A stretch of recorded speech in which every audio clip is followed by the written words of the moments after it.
Saint-Esprit, maintenant et toujours. Dans les siècles des siècles. Amen. Alléluia. Roi du ciel, consolateur, L'Esprit de vérité, toi qui es partout présent, toi qui emplis tout, trésor de grâce et donateur de vie, viens et demeure en nous. Purifie-nous de toute souillure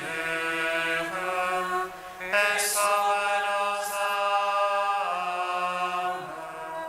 Toi qui es monté, Roi du ciel consolateur, Esprit de vérité, toi qui es partout présent, toi qui emplis tout, trésor de grâce et donateur de vie, viens et demeure en nous. Purifie-nous de toute souillure et sauve nos âmes. Toi qui es monté.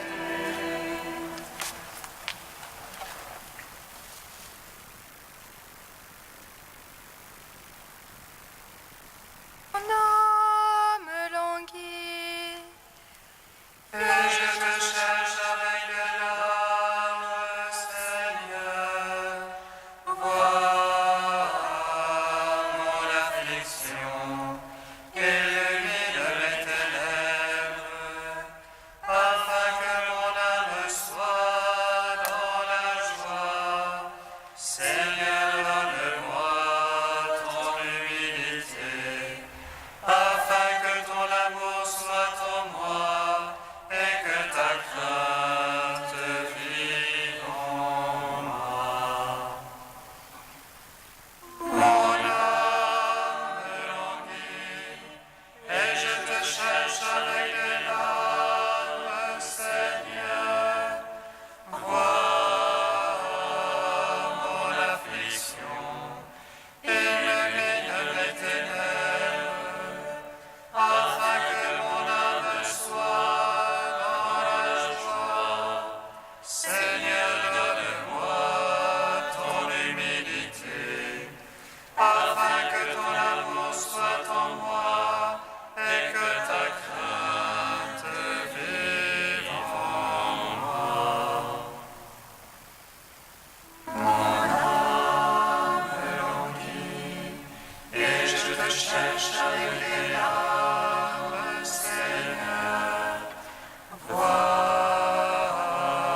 mon affliction, illumine mes ténèbres, afin que mon âme soit dans la joie. Seigneur, donne-moi ton humilité, afin que ton amour soit en moi et que ta crainte vive en moi. Psaume 118, strophe 20. Seigneur, nombreuses sont tes tendresses, délivre-moi par ta parole. Seigneur, nombreuses sont tes tendresses, délivre-moi par ta parole. Vois ma misère, délivre-moi, car je n'oublie pas ta loi. Plaide la cause, défends-moi. En ta promesse, vivifie-moi. Il est loin des impies le salut, et ne cherche pas tes volontés. Nombreuse tes tendresses, Seigneur. En tes jugements, vérifie-moi. Nombreux mes persécuteurs, mes oppresseurs. Je n'ai pas fléchi sur ton témoignage. J'ai levé mes cœurs. Il n'observe pas ta promesse. Voici, j'aime tes préceptes. En ton amour, vivifie-moi. Veille le principe de ta parole. Pour l'éternité tes jugements. Gloire au Père, au Fils, au Saint-Esprit. Pour les siècles des siècles. Amen. Seigneur, nombreuses sont tes tendresses. Délivre-moi par ta parole. Psaume 122. Les yeux levés vers toi, Seigneur, tes serviteurs attendent ton retour. Les yeux levés vers toi, Seigneur, tes serviteurs attendent ton retour. Vers toi j'ai les yeux levés, qui te tiens au ciel. Les voici comme les yeux d'esclaves, vers la main de leur maître. Comme les yeux d'une servante vers la main de sa maîtresse. Ainsi nos yeux vers le Seigneur notre Dieu, tant qu'il nous prenne en pitié.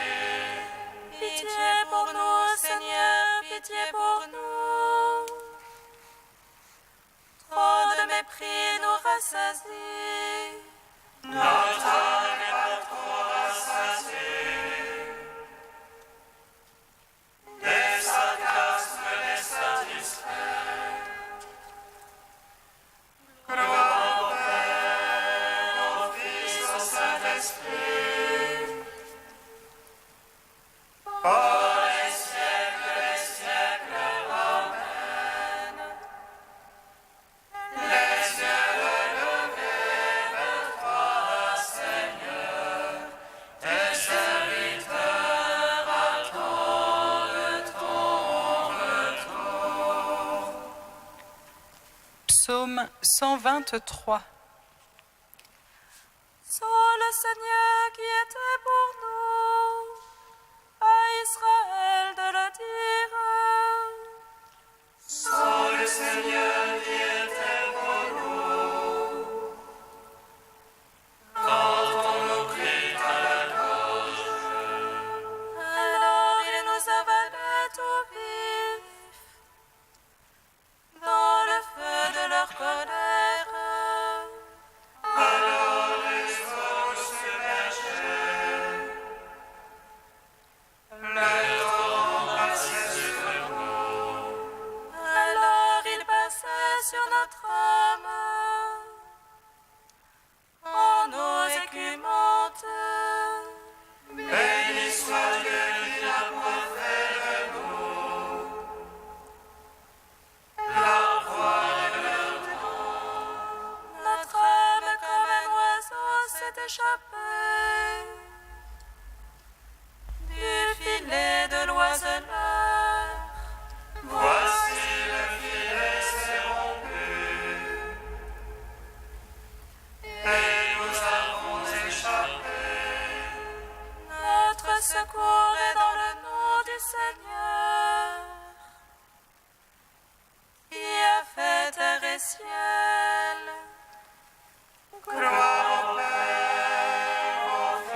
Saint-Esprit. Pour les siècles des siècles, Amen. Les yeux levés vers toi, Seigneur, tes serviteurs attendent ton retour. Cantique d'Isaïe, page 298. Vous tous qui avez soif, venez vers l'eau, même sans argent, venez.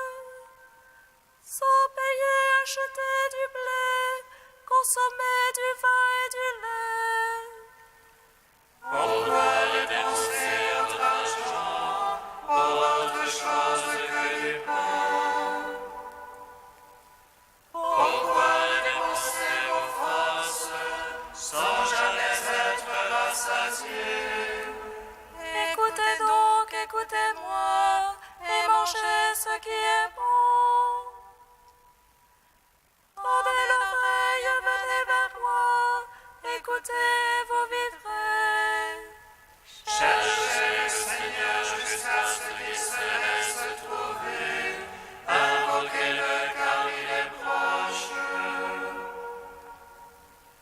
Que le méchant abandonne ses voies, l'homme malfaisant ses pensées. Il retourne vers le Seigneur, qui lui montrera sa tendresse. Il aille vers notre Dieu, lui se surpasse pour pardonner.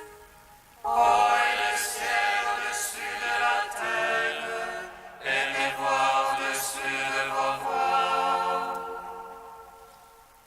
Autant l'un est élevé au-dessus de l'autre, autant mes pensées au-dessus de vos pensées.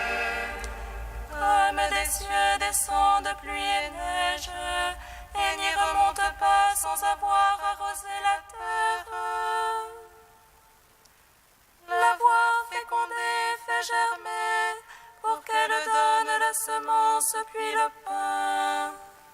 Ainsi fait la parole sortant de ma bouche, elle ne revient pas sans résultat,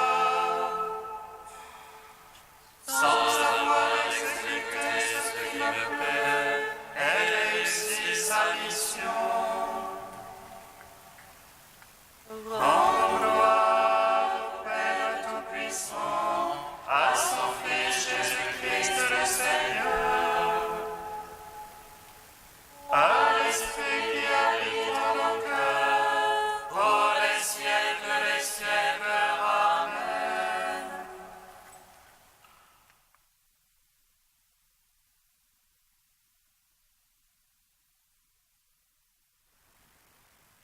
De Mère Marie Skoptsov, le sacrement du frère.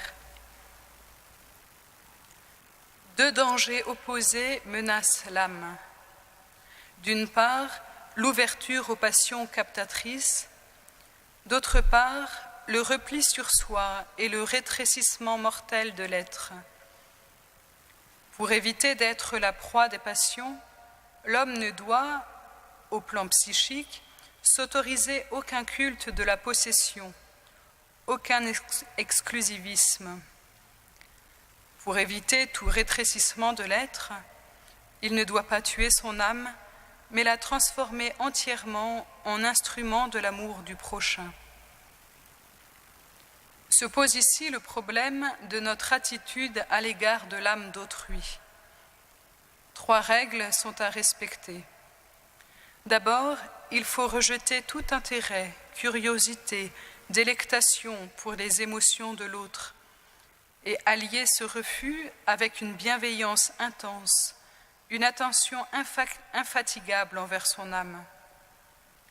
Ensuite, il faut apprendre littéralement à se mettre à la place de l'autre, éprouver comme de l'intérieur ce qu'il ressent, se faire un avec tous. Enfin, il ne faut pas juger du dehors les passions d'autrui, mais, tout en pénétrant l'atmosphère intérieure de sa psyché, et sans préjuger abstraitement de ce qui lui convient ou non, l'aider à se libérer de ses émotions et de ses passions. Cela non pas en les retranchant brutalement, mais à travers un dépassement conscient et total, une nouvelle orientation, une véritable transmutation de l'être. Ici aussi, deux dangers opposés se manifestent. Le premier, c'est d'approcher autrui par le petit bout de la lorgnette, avec des critères réducteurs, nivelants, qui aboutissent surtout à disséquer son âme vivante et souffrante. Le second, qui n'est pas moindre, c'est d'accepter l'autre tel qu'il est, d'une manière sentimentale et quasi absolue, avec son laisser-aller, toutes ses plaies et ses excroissances. L'attitude juste se situe entre les deux. Elle s'obtient par l'attention lucide de l'amour.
J'aime la beauté de ta maison, Seigneur.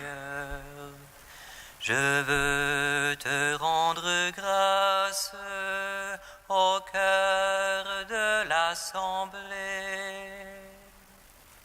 J'aime la beauté de ta maison, Seigneur. Je veux te rendre grâce au cœur de l'assemblée. Les anciens des Juifs continuèrent avec succès la construction du temple, encouragés par la parole des prophètes. J'aime la beauté de ta maison, Seigneur. Je veux te rendre grâce au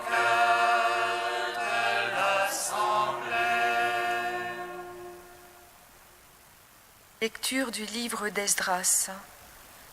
Le roi de Perse, Darius, écrivit aux autorités de la province située à l'ouest de l'Euphrate et dont dépendait Jérusalem. Laissez le gouverneur de Juda et les anciens des Juifs travailler au temple de Dieu. Ils doivent le rebâtir sur son site primitif. Voici mes ordres concernant votre ligne de conduite envers les anciens des Juifs pour la reconstruction du temple de Dieu. Les dépenses de ces gens leur seront remboursées exactement et sans délai sur les fonds royaux, c'est-à-dire sur l'impôt de la province. Moi, Darius, j'ai édicté cette ordonnance, qu'elle soit ponctuellement exécutée.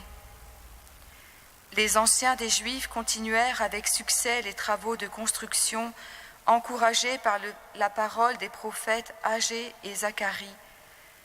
Ils achevèrent la construction conformément à l'ordre du Dieu d'Israël, selon les décrets de Cyrus et de Darius.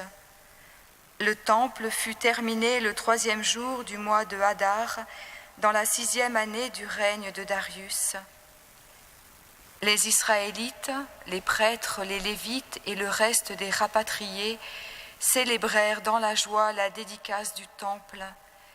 Ils immolèrent pour cette dédicace 100 taureaux, 200 béliers, 400 agneaux et en sacrifice pour le péché de tout Israël, 12 boucs, d'après le nombre des tribus d'Israël.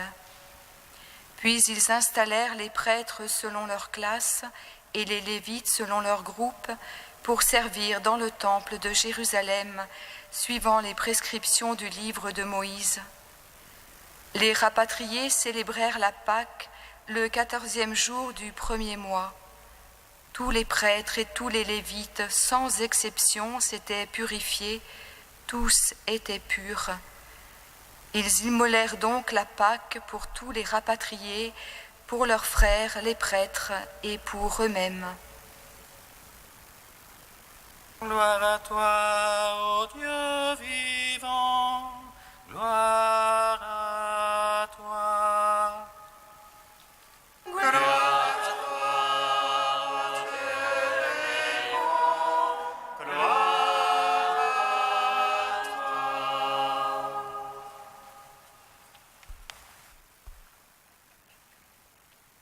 Esdras est un scribe d'Israël, peut-être prêtre aussi, mais surtout il est décrit comme adroit dans la loi de Moïse qu'avait donnée le Seigneur, le Dieu d'Israël. Et la main bienveillante de son Dieu était sur lui, car Esdras avait appliqué son cœur à scruter la loi du Seigneur, à la pratiquer et à enseigner en Israël les lois et les coutumes. Le livre qui porte son nom et qui forme un tout avec celui qui le suit, le livre de Néhémie, nous ramène, après l'expérience douloureuse de l'exil, au temps du retour dans la terre promise, de la reconstruction du temple. Nous sommes au 6e, 5e siècle avant le Christ. Durant le long temps d'exil, certains membres du peuple d'Israël ont été tentés de devenir comme les autres, de ne plus être étrangers sur une terre étrangère, mis à part. Ils adoptèrent petit à petit les coutumes des peuples des nations dont ils étaient les hôtes. Cela allait de la reconnaissance de leur divinité jusqu'au mariage mixte. Esdras, à la fin de son livre, en parle comme d'une grande iniquité commise contre le Dieu d'Israël. J'ai honte, ils ont pris femme parmi leurs filles. La nation sainte s'est mêlée au peuple des pays. Nous voici devant toi avec notre faute.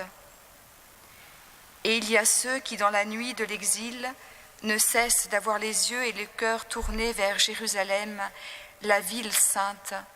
Si je t'oublie, Jérusalem, que ma droite se dessèche, que ma bouche s'attache à mon palais, si je ne mets Jérusalem au plus haut de ma joie.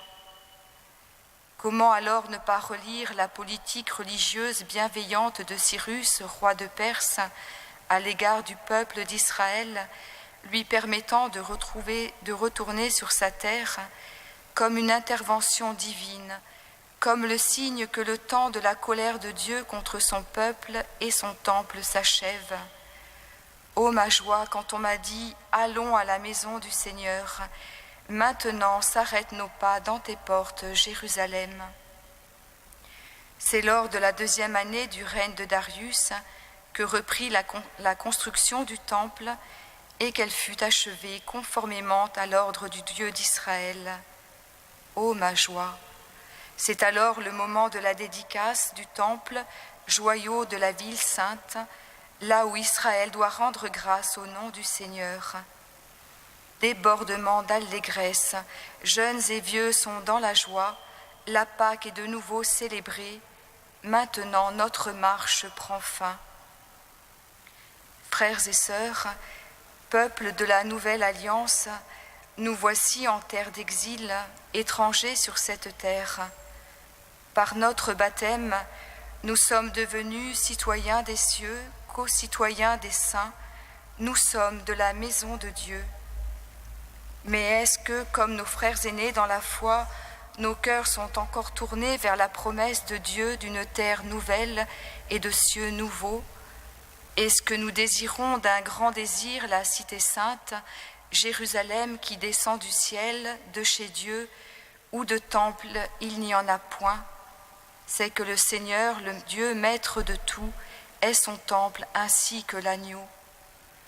Est-ce que malgré les soucis et les joies du temps présent, nous restons pèlerins tendus vers les réalités d'en haut, attendant plein d'espérance le retour de notre Seigneur Jésus-Christ? Frères, sœurs, scrute la trace de Dieu dans le quotidien, quête son visage dans l'invisible, garde tes yeux fixés sur ta récompense, et comme si tu voyais l'invisible, tiens ferme.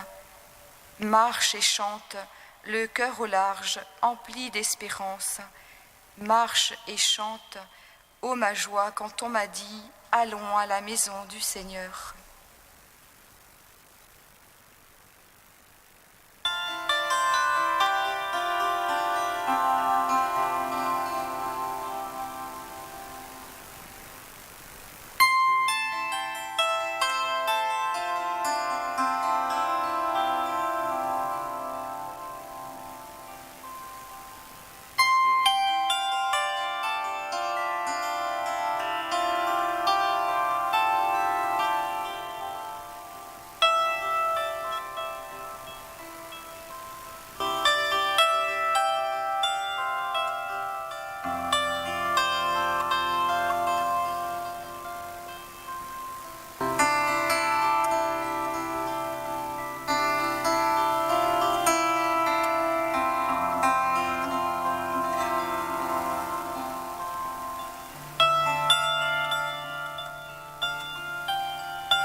Seigneur Jésus, tu nous appelles à aimer sans compter. Purifie le regard que nous portons sur nos frères, afin de mieux les servir. Seigneur,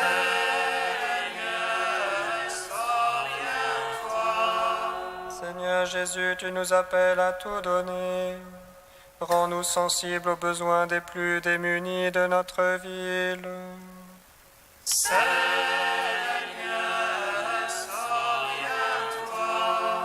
Seigneur Jésus, ton obéissance nous a révélé la miséricorde du Père. Envoie ton Esprit afin que nos cœurs s'ouvrent à ton pardon.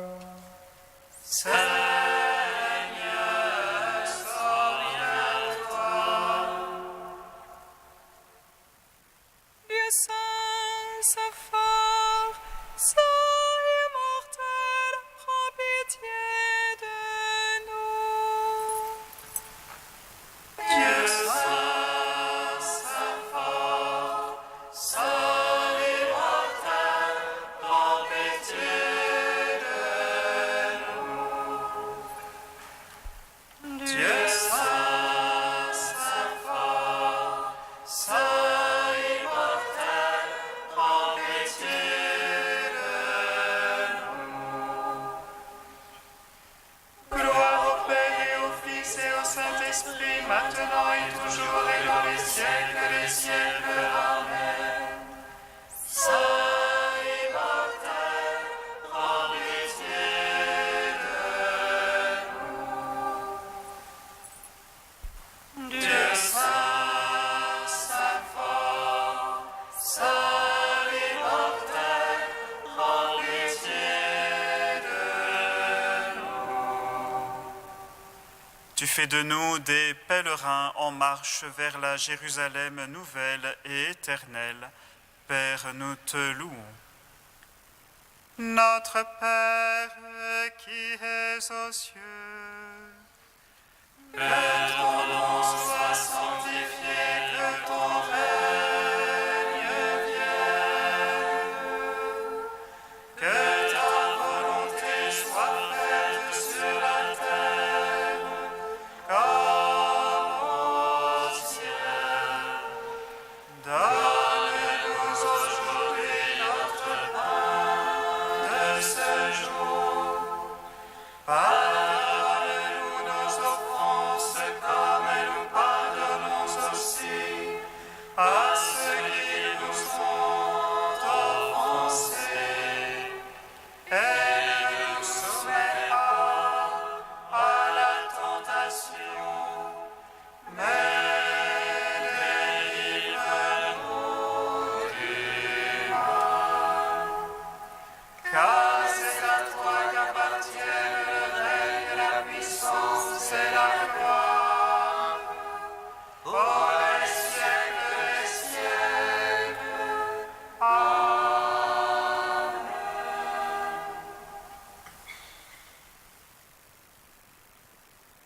Seigneur, tu as voulu que toute la loi consiste à t'aimer et à aimer son prochain.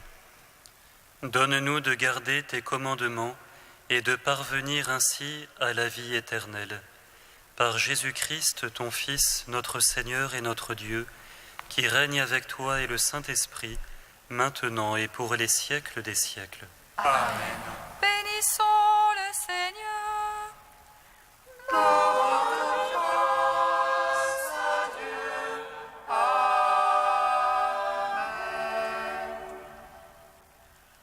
Louange nous